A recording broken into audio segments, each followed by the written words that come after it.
இந்த சேனலுக்கு முதல் முறையாக வரீங்கன்னா சப்ஸ்கிரைப் பண்ணிவிட்டு பாருங்கள்.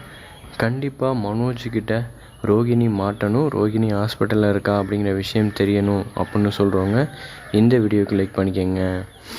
இப்போ பார்த்தீங்கன்னா ரோகிணி ஏற்கனவே அவங்க அம்மாவுக்கு முடியலன்னு சொல்லிட்டு இப்போ ஹாஸ்பிட்டலில் போய் பார்த்துக்கிட்டு இருக்காங்க. இருந்தாலும் இப்போ மனோஜ் கால் பண்ணி, அதாவது ரோகிணிக்கிட்ட நீ எங்கே இருக்க அப்படின்னு சொல்லிட்டு கேட்குறாரு. இருந்தாலும் நான் வித்யா கூட இருக்கேன் அப்படின்னு சொல்கிறாங்க. இருந்தாலும் வித்யா ஷோரூமில் தான் இருக்காங்க. இதை பார்த்துட்டு இப்போ மனோஜுக்கு டவுட் வருது.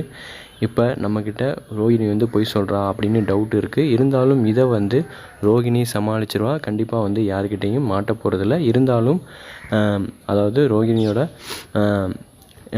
தில்லலங்கடி வேலையெல்லாம் கூடிய சீக்கிரமே மீனா முத்து கண்டுபிடிப்பாங்க. அதுக்கான விஷயங்கள் கண்டிப்பாக வரும். அதுக்கான எபிசோடு கண்டிப்பாக அடுத்தடுத்து செம ட்விஸ்ட்டாக கொண்டு போவாங்க. இப்போதைக்கு ரோகிணி மாட்டாத மாதிரி தான் இருக்குது. அவளுக்கு சாதகமாக தான் எல்லா விஷயமும் நடந்துக்கிட்டு இருக்குது. ஏற்கனவே விஜயா அதாவது மீனா ஸ்ருதி ரொம்ப அவங்க 2 பேரும் சேர்ந்துக்கிட்டு நம்மளை ரொம்ப கடுப்பேற்றுறாங்க. அவங்கள சண்டை உண்டு பண்ணணும் அப்படின்னு சொல்லிட்டு பிளான் போட்டாங்க. இதில் ஸ்ருதி மீனா புரிஞ்சுக்கிட்டு செமையாக ஆக்ட் பண்ணிக்கிட்டு இருக்காங்க. இதையும் விஜயா நம்பிக்கிட்டு இருக்காங்க.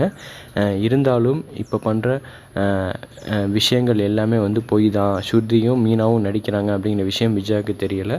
ஆனால் போக போக இதில் விஜயா உஷாராயிடுவாங்க. கண்டிப்பாக ஸ்ருதியும் அதாவது மீனாவும் சண்டை போடலை, நம்மக்கிட்ட நடிச்சுக்கிட்டு இருக்காங்க, நம்மளே தலைமையில மிளகா அரைக்கிறாங்க அப்படின்னு கூடிய சீக்கிரமே கண்டுபிடிச்சிருவாங்க.